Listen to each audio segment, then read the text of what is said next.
Hello, my dear student. I am Lalit Kumar Pathak, and this is your computer class for the class 8. Today, I am going to explain about the second chapter log on to Access. Access means MS Access, Microsoft Access. In this chapter, you have to learn about the database.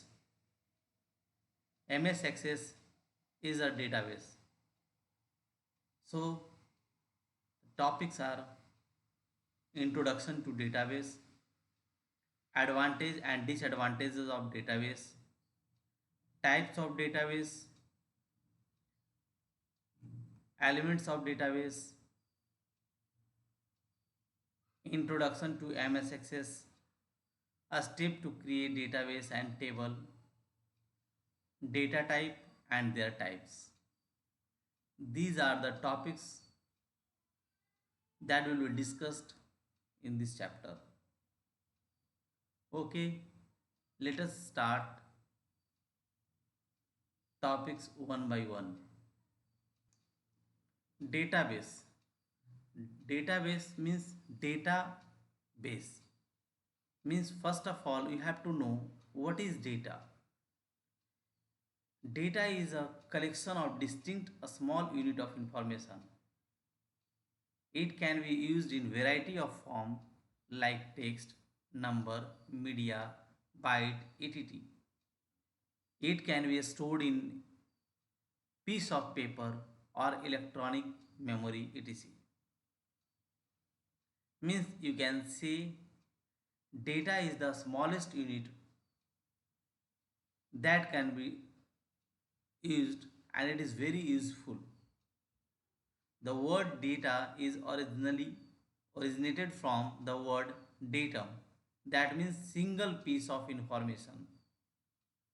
It is a plural of the word datum. In simple word, data can be facts related to any object in consideration. For example, your name, age, height, weight, your admission number are some data related to us. A picture, image, file, PDP, etc. can be considered as data. Means data is a fact and figure that can be used by us. Now come to the next topic, database.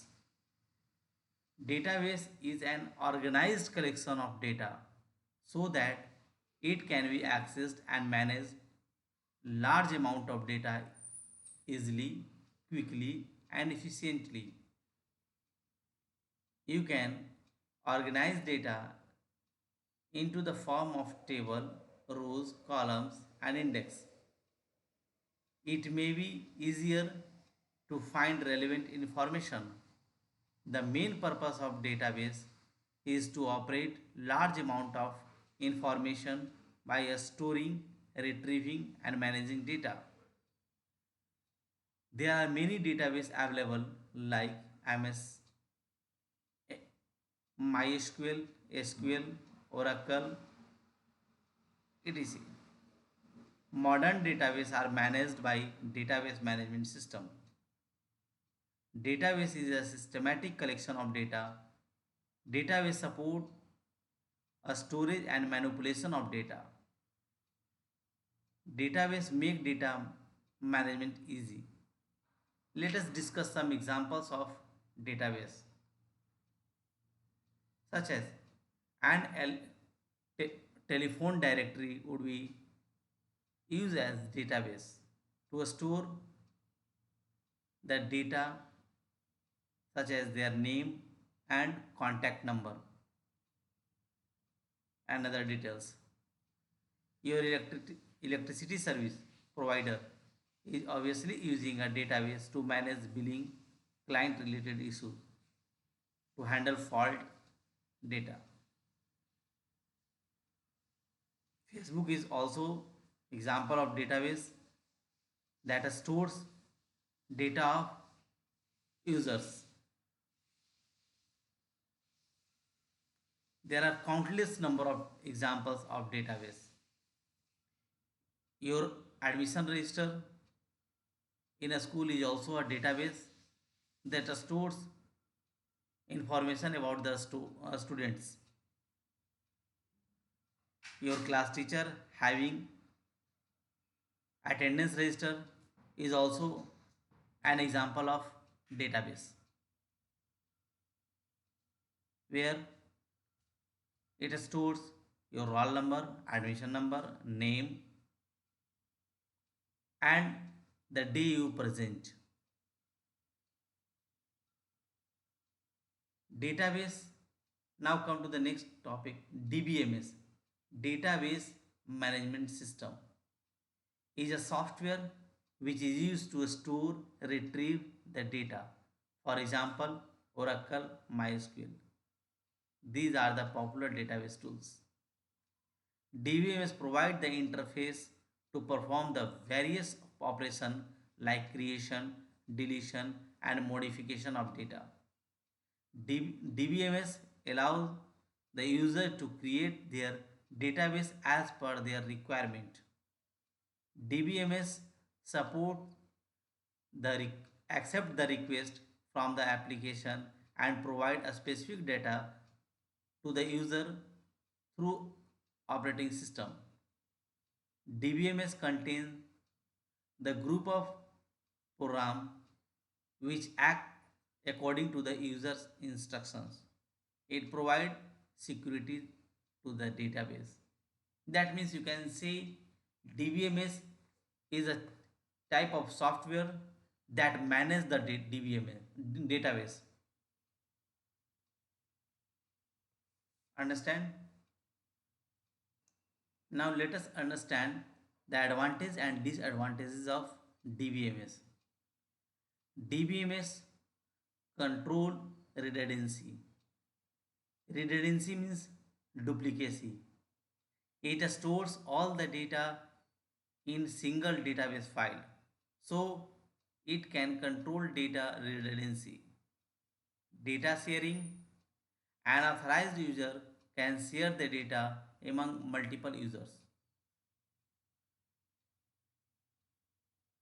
Backup, it provides the backup and recovery subsystem. This recovery system create automatic data from the system failure and restore data if required. Multiple user interface, it provide a different type of user interface like GUI and application interface. Come to the disadvantage of DBMS, size. It occupies large space and large memory to run efficiently. Cost, DBMS require a high speed data processor and large memory to run DBMS software. So it is costly.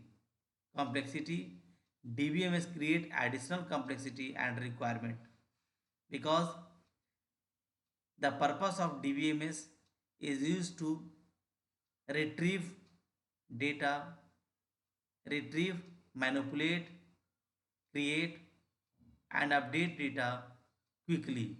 And for that purpose, we have apply additional efforts and mechanism to retrieve data quickly and easily. So it is very complex and very costly also. But it is very important because it provides you data in fraction of second. It provides you data as per your requirement. So DBMS is very important for all the organizations. Database, without database you can't think about the successful run of your organization. So every organization have their database and that database can be managed by any software that is called DBMS. That's all for the today. In next class, we will describe more about the DBMS and RDBMS also. So thank you. Have a nice day.